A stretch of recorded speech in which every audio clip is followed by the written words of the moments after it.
I think I was invited because in an informal conversation with Chuck that I was a little bit of a rabble-rouser.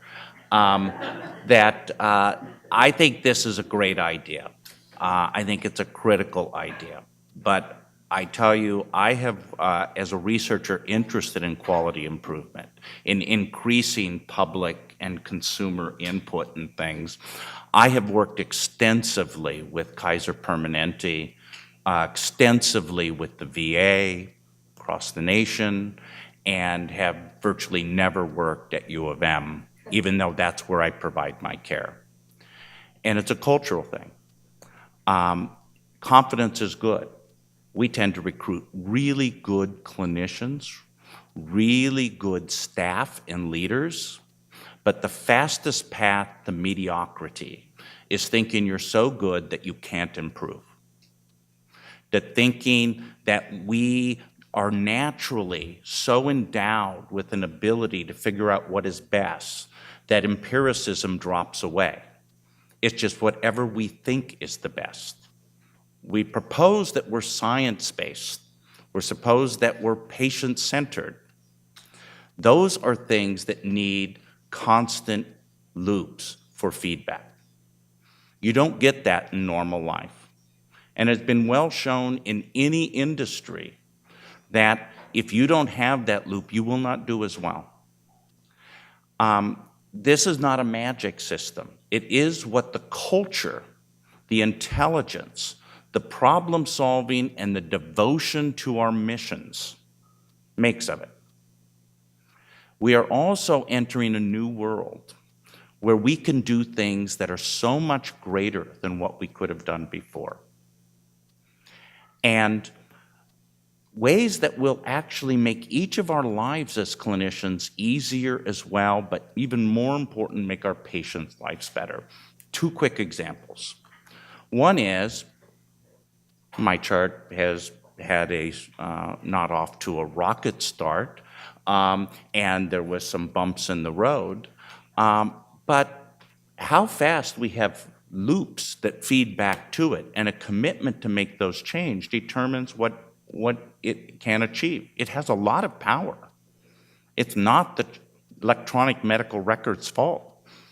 It allows redesign.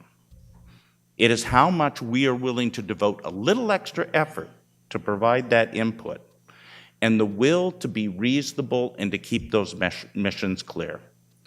I don't think I'm the only one who gets a large number of alerts every time I try to prescribe a medication.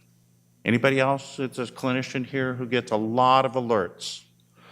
I have never changed my prescription based upon any of those alerts yet. Someday I might, but I haven't yet for something that takes a lot of extra time every visit. When you have huge numbers of false positive, human engineering shows that people do one of three things and they're all bad, right? They take the time to read every alert carefully, so you've wasted time when we don't have enough time with our patients as already, right? You ignore them. That means when a real alert comes along, that you don't get that message. Betsy Lehman, the famous case about was needing systems that got 10 times the chemotherapeutic dose, was a result of alerts that went off all the time that people ignored it, right? And the third approach is you turn off the system altogether, right? We can have feedbacks and really improve that system. The system is what we make of it. Another thing is we often have guidelines that treat all diabetics the same. Diabetes, cardiovascular equivalent. When the glucose is this, you should have some sort of intervention to prevent diabetes.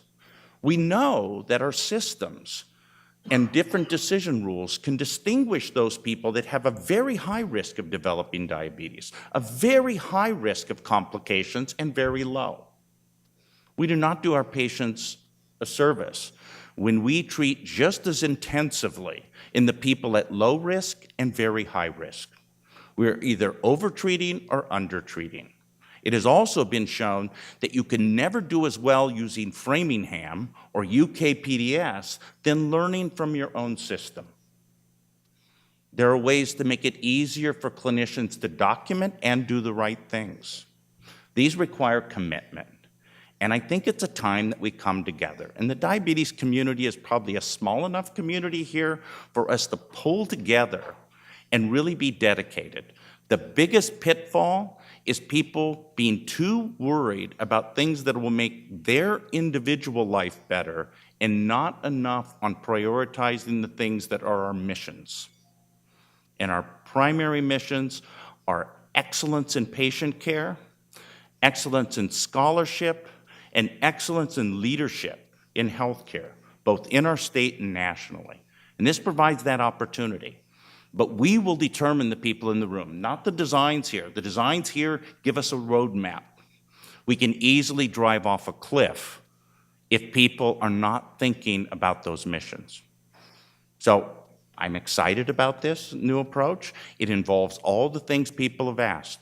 How much it'll include patient wishes and involvement is up to us, not the system. How much we will do more, target the big important things and improve, how much we'll learn is up to us. And I think we're ready for that challenge. So I look forward to it.